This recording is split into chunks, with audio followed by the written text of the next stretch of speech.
خواتین و حضرات السلام علیکم، میں ہوں آپ کی میزبان نائلہ الطاف کیانی آزاد جموں کشمیر ٹیلی ویژن مظفرآباد سے۔ آپ کو معلوم ہے کہ مارکہ حق کا کامیابی سے 1 سال مکمل ہونے پر آج جشن کی صورتحال ہے۔ یہاں پہ یوم تشکر منایا جا رہا ہے۔ اس سلسلے میں آزاد جموں کشمیر ٹیلی ویژن نے بھی حسب روایت اپنی تقریبات اور نشریات جاری رکھی ہوئی ہیں۔ صبح سے آپ ہماری طویل دورانیے کی براہ راست نشریات دیکھ رہے ہیں۔ مجھ سے پہلے عارف بہار صاحب آپ کے میزبان تھے اور اب اگلے حصے میں میں آپ کی میزبانی کے فرائض انجام دوں گی۔ صبح سے آپ نے دیکھا مختلف قسم کی تقریبات منعقد ہوئیں جن کو ہم نے آپ تک پہنچایا، بلکہ یہ سلسلہ کئی دن سے جاری ہے اور ہم نے دیکھا کہ جگہ جگہ ریلیز منعقد کی گئیں، لوگوں کی طرف سے تقریبات منعقد کی گئیں، سیمینارز ہو رہے ہیں، ایگزیبیشنز ہو رہی ہیں۔ مختلف سکولز میں بھی آج چھٹی کو معطل کر کے لوگوں نے ایک جشن کی صورتحال منائی ہوئی ہے، کیونکہ سب اس بات پر بہت نازاں اور فرحاں ہیں کہ پاکستان نے کس طرح کمیٹی آف نیشنز میں اپنا ایک کھویا ہوا وقار واپس بحال کیا، حاصل کیا۔ ظاہر ہے یہ سبھی کے لیے بہت فخر کی بات ہے۔ آپ صبح سے دیکھ رہے ہیں کہ ہماری جو نشریات چل رہی ہیں اس میں مہمانوں کے مختلف پینلز جن کا مختلف شعبہ زندگی سے تعلق ہے وہ آ رہے ہیں، اپنے تشکر کا، خیالات کا اظہار کر رہے ہیں۔ ہم بھی یہ سلسلہ جاری رکھیں گے۔ اس کے علاوہ آزاد جموں کشمیر ٹیلی ویژن نے خصوصی نغمے بھی ترتیب دیے ہیں، خصوصی ڈرامہ آپ نے دیکھا۔ مزید بھی جو یہاں پر تقریبات ہوئیں پچھلے دنوں میں ایک بہت زبردست ایک میوزیکل نائٹ یہاں پہ ہوئی۔ علی عظمت اور آئمہ بیگ جو نوجوانوں کے بہت پسندیدہ گلوکار ہیں وہ یہاں پر آئے ہوئے تھے، اور اس سلسلے میں بھی آزاد جموں کشمیر ٹیلی ویژن نے ایک پروگرام مرتب کیا ہے جو آپ دیکھیں گے۔ مہمانوں کے نئے پینل کے ساتھ اس وقت میں اسٹوڈیوز میں موجود ہوں، ان سے بات چیت کرتے ہیں۔ پہلے میں تعارف کرواتی ہوں اور پھر گفتگو کا باقاعدہ آغاز کرتے ہیں۔ اس سے پہلے میں آپ کو یہ بتا دوں کہ آزاد جموں کشمیر ٹیلی ویژن نے جو پروگرامز مرتب کیے ہیں انہیں ہم اپنے یوٹیوب پیج پر اور فیس بک پیج پر دونوں پہ شیئر بھی کر رہے ہیں، تو آپ وہاں سے بھی ان سے لطف اندوز ہو سکتے ہیں۔ خاص طور پہ ہمارا جو نغمہ ہے وہ بہت دلچسپ ہے، بہت کیچی ہے، اس کو ضرور سنیے گا۔ تو مہمانوں کا تعارف کرواتی ہوں اور پھر بات چیت کا آغاز کرتے ہیں۔ پہلی ہماری مہمان ہے نثارہ عباسی صاحبہ، آپ سب ان سے واقف ہیں۔ یہ پاکستان مسلم لیگ نون کی طرف سے لیجسلیٹو ممبر ہیں، اور اس کے علاوہ خاص بات یہ ہے کہ یہ چیئر پرسن ہیں پارلیمنٹری ویمن کوکس کی۔ آپ کا بہت شکریہ، آپ نے آج تو بہت مصروفیت تھی آپ کی، آپ خود بھی ریلی میں مصروف تھیں، اس کے باوجود آپ نے وقت نکالا نثارہ صاحبہ۔ ان کے ساتھ تشریف رکھتے ہیں زہیب الطاف۔ زہیب الطاف ایسوسیٹ ڈائریکٹر ہیں، ریسرچر ہیں، اور یہ CISS AJK کے لیے کام کرتے ہیں۔ زہیب بہت شکریہ آپ پروگرام میں آئے۔ نثارہ عباسی صاحبہ، آپ سے ہم گفتگو کا آغاز کرتے ہیں۔ آج کی ریلی تھی، اس کے بارے میں بھی ہمیں بتائیے گا، اور کس طرح آپ سمجھتی ہیں کہ آج ایک جشن کا ماحول ہے؟ آزاد کشمیر میں تو ماحول بالکل بدلا ہوا ہے، پچھلے سال کافی ایک طرح کی مایوسی دکھائی دیتی تھی، اور آج لگتا ہے کہ بالکل ہی 180 ڈگریز کا ٹرن ہے۔ کیا کہیں گی؟ سب سے پہلے تو میں بہت مشکور ہوں آپ کی۔ آج کا جو دن ہے وہ واقعی جس طرح سے آپ نے کہا ہے، اور میں چونکہ خود بھی ہم نے ایک ریلی کا انعقاد کیا، اور ماشاءاللہ سے ایک بڑی تعداد میں خواتین نے شرکت کی اور مردوں نے کی، اور سب سے جو بات امپورٹنٹ میں کہوں گی وہ یہ تھی کہ مرد ہمارے تو ہمیشہ جو ہے جتنی بھی ایکٹیویٹیز ہوتی ہیں وہ نکلتے ہیں، لیکن اس بار ہماری خواتین مردوں سے بڑھ کے جو ہے نا اس میں وہ انہوں نے شرکت کی اور بڑے جذبے کا اظہار کیا۔ تو الحمدللہ ہم نے وہ بڑا اچھا رہا، اور اس وقت آپ دیکھ لیں جتنے بھی پورے ہمارے آزاد کشمیر کے اندر دیکھ لیں، مظفرآباد کے اندر دیکھ لیں، لوگوں کے ہاتھوں میں جھنڈے جو ہے نا وہ پاکستان کے اٹھائے ہوئے ہیں، اور بہت سارے میں نے دیکھا ہے بچوں نے جو ہے وہ تصویریں اٹھائی ہوئی ہیں آرمی چیف کی نا، وہ یہ ایک ان کی محبت ہے۔ اور یہ جو دن ہے یہ تو ایک تاریخی دن ہے، یہ ہم نہیں بھی ہوں گے تو یہ منایا جائے گا، اور یہ چلتا رہے گا، کیونکہ اللہ تعالیٰ نے ایک جو ہے یہ اتنی بڑی فتح پاکستان کو دی ہے پورے 76 سال کے اندر۔ میں کہتی ہوں کہ اس طرح کی فتح اس سے پہلے الحمدللہ پہلے بھی رہا، لیکن اتنی بڑی فتح نہیں ہے۔ اس نے یہ جو فتح تھی اس نے پورے دنیا میں پاکستان کے نام کو جو ہے وہ بلند کر دیا، اس کے وقار کو بلند کر دیا، اور سب سے بڑھ کے یہ کہ لوگوں کے اعتماد جو ہے وہ بحال ہوا، اور وہ غرور جو مودی رکھتا تھا، وہ غرور جو انڈیا رکھتا تھا، وہ سارے کا سارا غرور میرے اللہ نے جو ہے وہ خاک میں ملا دیا۔ بالکل ٹھیک آپ نے کہا، اصل میں ماحول ایسا سب نے بنایا ہوا تھا کہ شاید پاکستان ایک کنونشنل جنگ جیت ہی نہیں سکتا، لڑ ہی نہیں سکتا انڈیا کے خلاف، وہ اتنی بڑی طاقت ہے۔ اور یہ ہو گیا ہمارے اپنے جو ماہرین ہیں، افسوس کی بات یہ ہے کہ وہ بھی بیٹھ کے اس طرح کے لیکچرز دیا کرتے تھے کہ شاید کنونشنل جنگ کی صورت میں پاکستان 2 دن بھی نہیں نکال سکتا، اور ماشاءاللہ اتنی بڑی کامیابی نصیب ہوئی۔ اور بالکل یہی بات ہے کہ جب آپ ملک سے باہر جاتے ہیں تو آپ دیکھتے ہیں کہ آپ کے وقار میں کتنا اضافہ ہوا ہے، اور وہی تمتماہٹ ہے جو لوگوں کے چہروں پہ۔ بڑا فضل ہے میرے رب، بالکل بڑا کرم ہے میرے رب کا۔ بالکل ٹھیک ہو گیا. زہیب, آپ لوگوں کا جو CISS ہے ادارہ, وہ ایک باقاعدہ اس نے بہت ریسرچ کا ہی کام کرتا ہے, ایک امیج بہتر کرنے کی کوشش کرتا ہے, مشکلات کی طرف دیکھتا ہے کہ کیا کیا پرابلمز ہیں اور ان کے کیا کیا سلوشنز ہوں گے. آپ کی ایک باقاعدہ رپورٹ بھی سال مکمل ہونے پر آئی ہے. کائنڈلی بتائیے گا کہ اس رپورٹ میں کیا ہے اور کیا کیا چیزیں آپ نے شامل کی ہیں, کس طرح آپ اس پورے سال کو دیکھتے ہیں جو بنیان مرصوص کے بعد کا ایک سال گزرا ہے. Thank you so much, Naila, first of all for inviting me. So, excuse me. So جو ہماری رپورٹ ہے اس وہ بہت امپورٹنٹ رپورٹ ہے. یہ جو آپریشن بنیان مرصوص ہے اور مارکہ حق ہے, کیونکہ ہم نے جو دیکھا ہے کہ مارکہ حق تھا یا آپریشن بنیان مرصوص تھا, that was a national effort, اور اس میں ہم نے بھی اپنے کنٹریبیوشن دیا ہے اور پورے جو انسیڈنٹ ہے اس کو ریسرچ کے تھرو بیان کرنے کی کوشش کی ہے کہ یہ واقعہ کس طرح ہوا ہے. اور رپورٹ کا اگر میں بات کروں تو یہ 4 حصوں پہ مشتمل ہے. پہلے جو حصہ ہے ہماری رپورٹ کا وہ یہ بتاتا ہے کہ یہ how did we reach to that place, کہ ہم یہاں اس موقع پہ کس طرح سے پہنچے ہیں.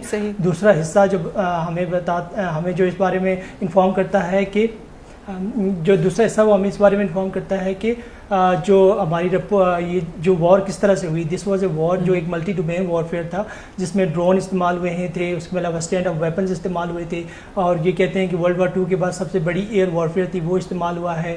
اس کے علاوہ ایئر ڈیسیجن سپورٹ سسٹم استعمال ہوئے ہیں. تو ہم نے بتایا ہے کہ اس رپورٹ میں اپنے لوگوں کو یہ ریسرچ کے تو بتایا ہے کہ یہ وارفیئر کس طرح سے پچھلی وار سے مشکل تھی.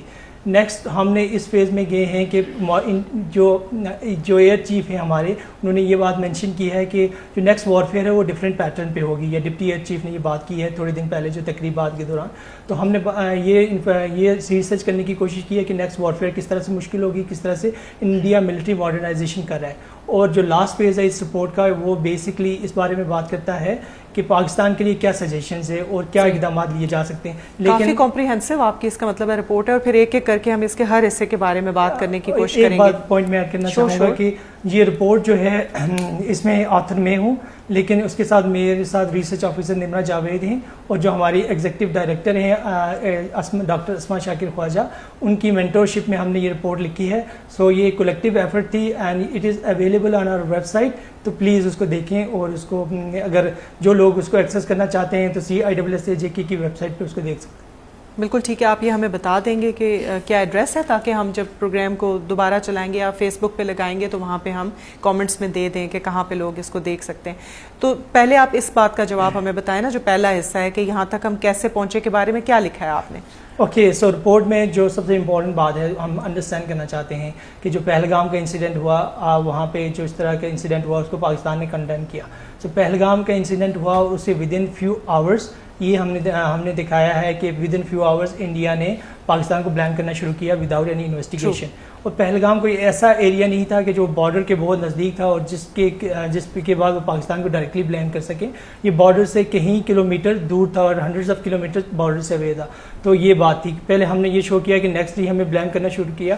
اس کے بعد جو انڈس واٹر ٹریٹی ہے نیکسٹ ڈے انہوں نے اس کو سسپینڈ کر دیا. آئی تھنک اٹ واز جو 23 اپریل کو انہوں نے سسپینڈ کر دیا تھا انڈس واٹر ٹریٹی کو.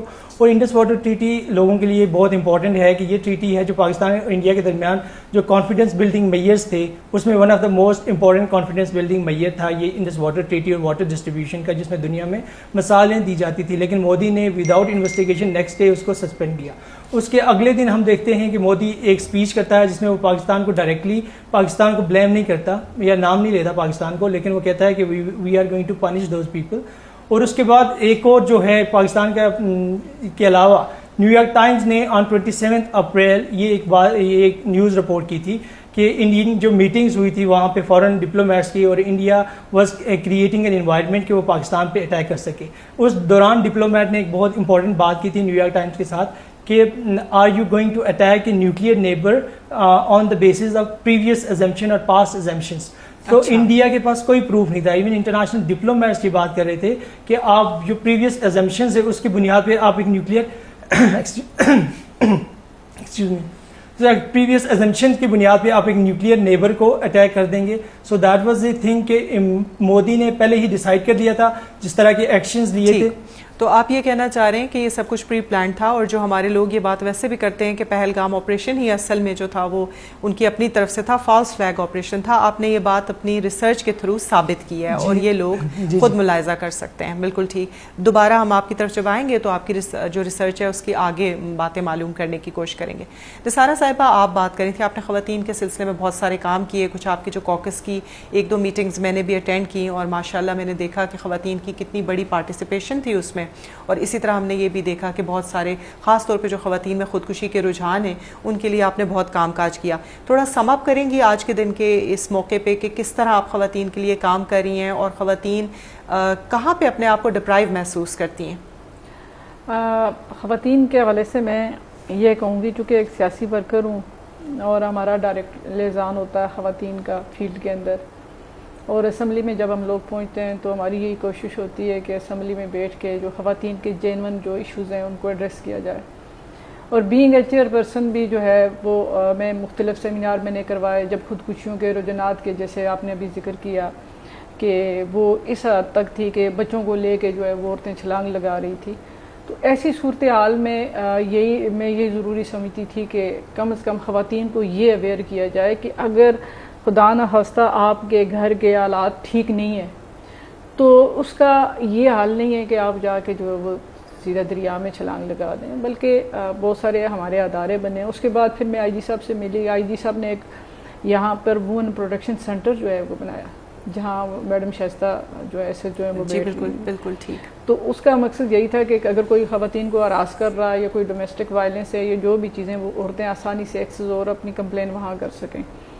تو اس کے علاوہ پھر خواتین کو جو فائنینشلی امپاور کرنا بہت ضروری ہے. جب عورت ہماری فائنینشلی امپاور نہیں ہوتی ہے تو پھر وہ مایوس ہو جاتی ہے، اس کو کوئی اور راستہ وہ پھر کدھر جائے. خامد نے چھوڑ دیا تو کدھر جائے. والدین بعض دفعہ ہوتے ہی نہیں، اگر ہوں بھی تو وہ ایسے حالات نہیں ہوتے کہ وہ بچی کو جو ہے وہ. تو ایسی ساری چیزیں، ایک تو ان کے فائنینشیل کے لیے وہ جو ایشوز تھے اس کو بھی ایڈریس کرنے کے لیے ہم نے اسکل ڈیولپمنٹ کا بھی ایک منصوبہ شروع کیا جس میں خواتین کو ہم نے کوئی 70-80 عورت جو تھی اس کو ہم نے ایک سلائی مشین بھی دی. اس سے پہلے اس کو ٹرین کر کے اس کے بعد پھر اس کو مشینیں بھی دی تاکہ وہ گھر میں جا کے ایٹ لیسٹ یہ کر سکے اپنے محلے کے اندر سلائی کر کے کوئی تھوڑی بہت انکم اپنی جو ہے وہ بنا سکے، یا پھر وہ اخراجات جو مطلب ایک بائی ٹیلر کو دیتی ہے وہ بھی سیونگ کر لے. تو یہ بڑی بات ہے. ایک تو اس حوالے سے بھی ہم نے اس چیز کو بھی کیا.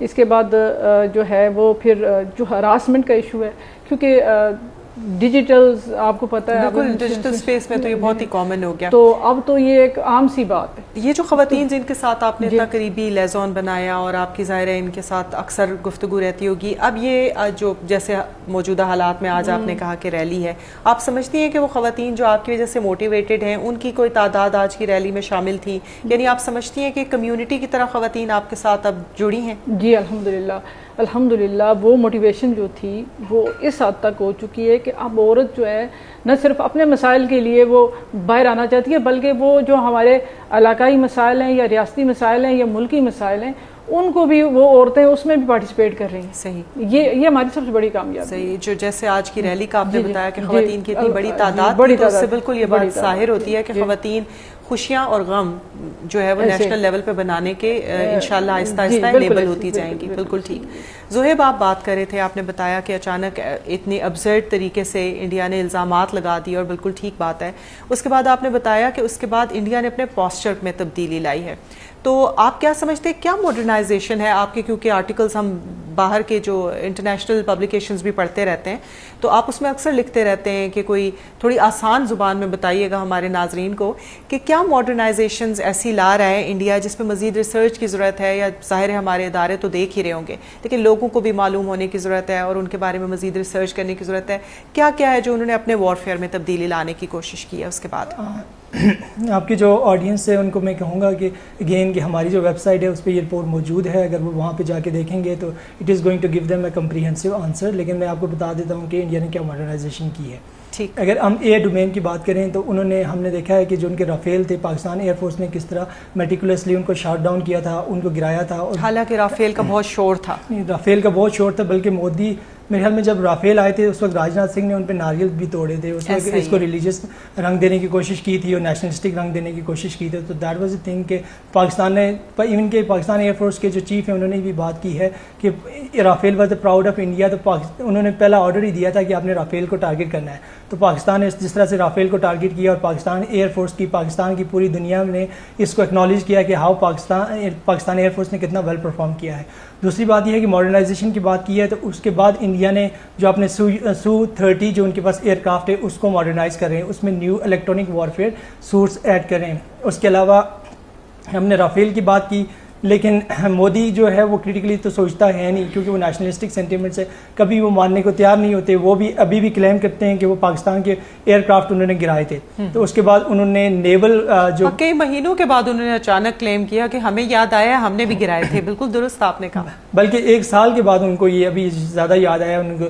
ایون کہ پاکستان کے جو کرٹکس رہے ہیں انٹرنیشنلی وہ بھی یہ کہتے ہیں کہ دس از ایون آئی تھنک یہ ہے ایک کرٹک ہے پاکستان کی, ان کا نام میرے ذہن سے نکل رہا ہے, انہوں نے یہ بات کی تھی تو اٹ واز کمپلیٹلی بکواس. مطلب شی واز امریکن اور اس نے یہ کہا ہے کہ بکواس بات ہے کہ پاکستان کا کوئی بھی ایئر کرافٹ انہوں نے گرایا ہے. جو ابھی مین ماڈرنائزیشن اس کے بعد انہوں نے 29 رافیل خریدے ہیں. اس کے بعد انڈیا جو سب سے زیادہ ماڈرنائزیشن کر رہا ہے in terms of space domain, وہاں پہ وہ 50 نیکسٹ 5 ایئرس کا جو ان کا پلان تھا کہ اس میں 52 سیٹلائٹس وہ لانچ کریں گے. اب وہ اس پلان کو ایکسیلریٹ کرنے کی بات کر رہے ہیں. انہوں نے کہا ہے کہ 52 سیٹلائٹس کو ہم 2-3 سالوں میں آگے لانچ کریں گے. اب ان سیٹلائٹس کی کیا امپورٹنس ہے؟ 5 سال کے بجائے اس کا ڈیوریشن کم کر کے 2.5 سال 3 سال کے اندر اندر یہ کرنا چاہتے ہیں. اب ان یہ سیٹلائٹس جو ہیں وہ نارمل سیٹلائٹس نہیں ہیں. نارمل سیٹلائٹ جو آپ کو صرف پکچرز اور ڈیٹا دیتی ہیں, یہ ایسی سیٹلائٹس ہیں جس میں آرٹیفیشیل انٹیلیجنس وہاں پہ ہوگی. ایک تو آرٹیفیشیل انٹیلیجنس کو اسپیس میں لے جانا از اندر جو انٹرنیشنل گورننس کے لیے اور اسپیس گورننس کے لیے اندر چیلنج ہے جو انڈیا کریٹ کر رہا ہے. لیکن جو space based artificial intelligence based satellites وہ کیا کریں گے basically, if there is a satellite, جو سیٹلائٹس ہوتی ہیں وہ ڈفرینٹ آربٹس میں ریوالو کرتی ہیں. تو ایک ہائر آربٹ میں اگر کوئی سیٹلائٹ ہے وہ ڈیٹیکٹ کرتی ہے کیونکہ اس کی جو ویزیبلٹی ہوتی ہے وہ زیادہ ہوتی ہے. تو لوور آربٹ کی جو سیٹلائٹ کے ساتھ ہے وہ کمیونیکیٹ کرے گی اے آئی کے through, because they will have their own intelligence in them. تو وہ ایک دوسرے کے ساتھ کمیونیکیٹ کریں گی. سو یہ آرٹیفیشیل انٹیلیجنس بیسڈ سیٹلائٹس ہوگی جو انڈیا کر رہا ہے. اس کے علاوہ ہم نے دیکھا ہے کہ انڈیا جو کس کی مدد سے یہ ایڈوانسمنٹ لا رہا ہے؟ اسرائیل کی مدد سے. بیسکلی انڈین کا جو پورا اسپیس پروگرام دیکھیں تو اس میں پوری دنیا کی انڈیا کو سپورٹ رہی ہے, بلکہ اس میں صرف اسرائیل بھی شامل ہے, اس کے علاوہ یو ایس بھی شامل ہے. ایون کہ جو انڈیا کی سنتھیٹک اپریچر سیٹلائٹس ہیں وہ بیسکلی ناسا نے ہی ان کو دی تھی. بیسکلی سنتھیٹک اپریچر سیٹلائٹس وہ ہوتی ہیں جو کاؤنٹر فورس کے لیے بہت انپورٹنٹ ہوتی ہے. کاؤنٹر فورس کیا ہوتا ہے, میں آڈینس کے لیے کہہ دوں کہ فار ایگزامپل جو آپ کے اسٹریٹجک ایسٹس ہوتے ہیں ان کو ٹارگیٹ کرنے کے لیے جو استعمال ہو سکتی ہیں سیٹلائٹ, تو اس میں بھی امریکہ نے ان کی ہیلپ کی تھی. تو یہ انڈیا کر رہا ہے. اس کے علاوہ ہم نیول ڈومین میں بھی دیکھیں تو انڈیا نے اپنی نیوکلیئر سبمرینز وغیرہ ایڈ کی ہیں. اس کے علاوہ انہوں نے اینٹی شپ میزل ہے. اس کے علاوہ برہموس 2 جو ہے وہ ہائپرسونک میزلز ہے وہ ڈیولپ کر رہے ہیں. اس کے علاوہ ہم دیکھتے ہیں کہ 2 نیو ہائپرسونک میزلز کی ایکسپیریمنٹ کیے ہیں. ایک ہائپرسونک میزلز کی امپورٹنس کیا ہے؟ ہائپرسونک میزل وہ میزل ہوتا ہے, ایک میزل جو ایک تو اس کی منوربلٹی ہوتی ہے. منوربلٹی کی امپورٹنٹ ہے, منیور کرنے سے آپ کی کیا مراد ہے؟ فار ایگزامپل اگر آپ کو کوئی میزل ڈیفینس سسٹم ہے تو منوربلٹی یہ ہوگی کہ اس سے بچنے میں آپ کو مدد مل سکتی ہے. یعنی کہ پاکستان کے پاس جو اس کو کاؤنٹر کرنے کے لیے, انٹرسپٹ کرنے کے لیے جو میزائل ڈیفینس ٹیکنالوجی ہوگی, اس کے پاس یہ صلاحیت ہوگی کہ یہ اس سے بچ کے نکلنے کی کوشش کرے. اور دوسری بات یہ ہے کہ اس کی سپیڈ بہت زیادہ ہوتی ہے. تو پاکستان اور انڈیا کے درمیان آلریڈی ڈسٹینس بہت کم ہے اور جیوگرافی کیونکہ ہماری کمپریسڈ ہے, تو اس وجہ سے یہ ایک اور ان کی ڈیولپمنٹ بہت سیریس نوعیت کی. بالکل ٹھیک. اور اس سے تو یہ بھی سوال پیدا ہوتا ہے کہ ہم پھر جواباً کیا کر رہے ہیں. میں پھر دوبارہ آپ کی طرف آتی ہوں. اچھا نثارہ صاحبہ, یہ تو دلچسپ باتیں ہیں اور ظاہر ہے تھوڑی ٹیکنیکل ہیں تو ہمیں مشکل بھی لگتی ہیں. آپ یہ بتائیے گا کہ ہم بات کر رہے تھے بنیان المرصوص کی اور پھر ہم بات کر رہے ہیں کہ اس میں خواتین کی کس طرح سے پارٹیسپیشن ہے. پچھلے سال جب یہ مارکہ حق کا آغاز ہوا تھا تو ایک بہت مایوسی کی سچویشن تھی. آپ دیکھتے تھے کہ ہماری جو نوجوان نسل ہے وہ سر عام یہ کہنا شروع ہو گئی تھی کہ پاکستان اپنے آپ کو تو ڈیفینڈ نہیں کر سکتا تو کشمیر کے لیے کیا کر لے گا. ظاہر ہے کہ اصل بات یہ بھی ہے کہ ماں باپ بچوں کے ساتھ زیادہ وقت سپینڈ نہیں کرتے, تو بچوں کو جو ہمارے منہ سے باتیں پتہ چلنی چاہیے تھیں, ایک نظریاتی ان کی تربیت ہونی چاہیے تھی, اس کے بجائے وہ انٹرنیٹ سے, جہاں زیادہ تر انڈین مواد ہی ہوتا ہے کیونکہ ہم مواد بھی نہیں بناتے, یا پھر اپنے ہی ہم عمر بچوں سے وہ چیزیں حاصل کرتے ہیں, تو اس کا ظاہر نقصان ہوتا ہے. تو آپ اب فضا بدلی ہوئی دیکھ رہی ہیں, کیا سمجھتی ہیں آپ, کیا فرق پڑا ہے اس وقت کے نوجوان میں اور آج کے نوجوان کی سوچ میں؟ یہ تو میں یہ سمجھوں گی، بلکہ یہ کہوں گی کہ یہ زمین اور آسمان کا فرق ہے. یقین کریں کہ اب جس طرح سے حوصلے بلند ہیں اور جس طرح سے جذبہ ہے نوجوان لڑکوں میں، جو چیز نظر آ رہی ہے، وہ جس مایوسی کی آپ بات کر رہے ہیں وہ مایوسی کہیں بہت پیچھے رہ گئی. پاری نہ ہوگی. بالکل اب ماشاءاللہ سے جو ہے نا ہمارے جتنی یوتھ ہے اس کو ایک فخر ہے، اپنی پاک فوج پہ فخر ہے، اور سب سے بڑھ کے جو سپہ سالار ہیں اس کو تو وہ اب لوگ ایک آئیڈیل جو ہے نا وہ یوتھ جو ہے وہ ہماری ان کو کر رہی ہے، سمجھ رہی ہے. اس کی وجہ یہی ہے کہ وہ جو کامیابی ہمیں جو ہے مارکہ حق کے اندر اللہ نے جو فتح نصیب کی ہے، وہ فتح، اس فتح کی وجہ سے جو ہماری جتنی یوتھ بھی تھی اور جو مطلب اوورآل بھی کہہ لیں آپ، پوری پبلک جو تھی، عوام جو تھی، جو مایوسی تھی، جو کشمیر میں جو ایک مایوسی کا عالم بنا دیا گیا تھا، وہ ان کے اندر ایک بالکل نئی جو ہے نا ایک جذبہ پیدا ہو گیا، اور ان کے اندر جو ان کے حوصلے سے وہ پہلے سے بہت بلند ہیں. اب تو وہ بات ہی نہیں ہے، اب تو وہ اکڑ کے بات کرتے ہیں نا، وہ فخر سے بات کرتے ہیں، اپنی گردن بلند کر کے بات کرتے ہیں. اور یہ چیز صرف آپ صرف پاکستان کے آزاد کشمیر میں نہیں، مقبوضہ کشمیر میں جیسے آپ نے ذکر کیا وہاں بھی آپ دیکھیں گے. اور سب سے بڑھ کے یہ جو اوورسیز آپ ہمارے جو پاکستانی اور کشمیری ہیں اس کو بھی آپ دیکھ لیں، اور پھر جو ابھی سفارتی محاذ پہ جو ابھی اللہ نے ہمیں کامیابی دی، جو تو اس وجہ سے بھی جو ہے نا وہ ایک بہت بڑا وقار ہمارا جو ہے وہ بحال ہوا ہے. وکٹوریس قوم کا جو فرد ہوتا ہے ظاہر ہے اس کے خیالات اور اس کی سوچ بالکل مختلف ہوتی ہے، اور شکست خوردہ سوچ ہی کوئی اور ہوتی ہے. بالکل اب تو وہ جو بات ہے اب تو بعد میں بھی دم ہے نا، اب تو ان کو یہ لگتا ہے کہ جی ہم سب کچھ کر سکتے ہیں. تو یہ میں کہتی ہوں یہ بہت بڑی بات ہے، اور یہ اس کا جو اثر ہے نا یہ اب ہماری آنے والی جو جنریشن ہے اس کے اوپر انشاءاللہ. اور آپ سمجھتی ہیں کہ یہ جو ایک پاکستان کو ایک ڈپلومیٹک اور پولیٹیکل ایج حاصل ہوا ہے اور اس کے بعد اسٹریٹجک ایج بھی حاصل ہوا ہے، یہ ٹرانسلیٹ ہوگا، یعنی اس سے مسئلہ کشمیر پر کوئی پیش رفت ہوگی؟ بالکل ہو سکتی ہے. اس پر تو ظاہری بات ہے نا، اب تو حالات اس طرح کے ہیں کہ انڈیا وہ جو پہلے مطلب اس کی دونس دانلی تھی وہ تو ختم ہو گئی، وہ جو اس کا تکبر تھا، جو اس کا غرور تھا، وہ جو اکیلا کرنے کی کوشش، وہ ٹو ٹانگ کی باتیں، تو وہ اب ساری کی ساری اب اس کو ٹیبل پہ آنا پڑے گا. اس کے پاس اب کوئی راستہ نہیں ہے. ہم نے اللہ نے ہمارے اوپر کرم یہ کیا، یہ اللہ کا فضل کیا کہ اس وقت ہم جو ہماری جو طاقت تھی جو ملک کے اندر ایک مطلب ایٹمی طاقت تھی، وہ اس وقت ہم برابری کی سطح پہ بات کر رہے ہیں. صحیح. اب وہ چیز نہیں ہے. تو اب تو ظاہر ہے مجھے تو یہ الحمدللہ یہ امید بھی ہے انشاءاللہ بہت جلدی جو مسئلہ ہے کشمیر ہے یہ بھی اپنے حل کی طرف جائے گا انشاءاللہ. اگر اتنے مشکل معاملات میں پاکستان پڑھ کے لوگوں کے مسائل اور کل کی سپر پاور کے مسائل حل کروا رہا ہے کر سکتا ہے، تو اپنے اس کے لیے کوئی مشکل نہیں. سب سے کور ایشو ہے بالکل، اس پہ بھی ہم امید کرتے ہیں کہ جلد از جلد بات ہوگی. بالکل ٹھیک. زہیب آپ اپنی بات جاری رکھیے. آپ بتا رہے تھے اگر اتنے زیادہ تھریٹس ہمیں دکھائی دیتے ہیں، ظاہر ہے کہ دشمن کی کوئی بھی تیاری وہ آپ کے لیے احتیاط کی باعث ہونا چاہیے. آپ کو اس کے بارے میں پھر کاؤنٹر کچھ ارینجمنٹس کرنے چاہیے. پاکستان کیا کر رہا ہے پھر ان چیزوں کو کاؤنٹر کرنے کے لیے، مقابلے کی تیاری کرنے کے لیے؟ کیونکہ اس قسم کے دشمن سے تو کبھی بھی خیر کی توقع نہیں ہے، تو کل دوبارہ کوئی ایڈونچر ہو سکتا ہے. ایکچولی جو آپ نے بات کی ہے بہت امپورٹنٹ ہے کہ جو نیچر آف اینیمی ہے دیٹ از پاکستان کے لیے بہت زیادہ تھریٹ ہے. فار ایگزامپل اگر ہم بات کریں تو مودی یا انڈین جو گورنمنٹ ہے وہ کس طرح کی اینیمی ہے. وہ پاکستان کے لیے ریجن میں تھریٹ نہیں ہے. وہ ابھی ICBM بھی ڈیولپ کر رہے ہیں جس کی رینج ایگنی 6 ہے. ان کے جو DRDO ہے بیسکلی انڈیا کی ایک ایجنسی ہے جو میزائل ڈیولپمنٹ کرتی ہے. کہ آپ انٹر کانٹیننٹل میزائل کا ہے تھوڑا لوگوں کے لیے تھوڑا آسانی سے بتائیں نا. کہ ایسا ہے کہ وہ ایک ایسا میزائل ہوتا ہے کہ انڈیا کے پاس جیسے ایگنی 5 ہے تو جس کی رینج چائنا تک پہنچتی ہے. انڈیا کے پاس جو چائنا تک پہنچ سکتا ہے، اس طرح لوگوں کو آلریڈی انڈیا کے پاس میزائل آرسنل ہے جو پاکستان اور چائنا کو کور کر سکتا ہے. ICBM ایک ایسا میزائل ہوتا ہے جو دو ڈفرنٹ بر اعظموں کے درمیان تک پہنچ سکتا ہے، جیسے امریکہ تک پہنچ سکتا ہے، یورپ تک پہنچ سکتا ہے. اب انڈیا کے جو انڈیا کے DRDO کے چیف ہیں بیسکلی جو ایجنسی جو بناتی ہے، اس نے یہ کہا ہے کہ انڈیا اب یہ پروگرام بھی شروع کر سکتا ہے، ایگنی 6 پروگرام بھی شروع کر سکتا ہے. اس سے بھی زیادہ دور تک مار کرنے والے میزائل یعنی بنانے کی کوشش کر سکتا ہے. تو پورے ریجن کے لیے خطرہ ہو گیا. اب یہ امریکہ کے لیے بھی خطرہ ہو سکتا ہے، یورپ کے لیے بھی خطرہ ہو سکتا ہے، کیونکہ نارملی تو یہ کہا جاتا ہے کہ انڈیا کے لیے جو تھریٹ ہے وہ یورپ ہے، یہ چائنا ہے یا پاکستان ہے. تو why India is making a missile جو پہنچ سکتا ہے یورپ تک بھی اور امریکہ تک بھی. تو اب یہ انڈیا پوری دنیا کے لیے تھریٹ بنتا ہے. جو پاکستان کے اقدامات کی بات ہے، پاکستان کی جو لیڈرشپ ہے اس کو میں اپریشیٹ کرنا چاہوں گا کہ وی ور تھنکنگ آف فیوچر، کیونکہ جس طرح ملٹی ڈومین وارفیئر تھی اس سے پہلے کہیں بھی نہیں ہوئی. تو پاکستانی جو فورسز تھی، پاکستانی ایئر فورس تھی، یہ ایون کے اسٹریٹجک پلاننگ ڈویژن تھا، جو آل دا انسٹیٹیوشن تھے وہ اس کے لیے پریپیئرڈ تھے.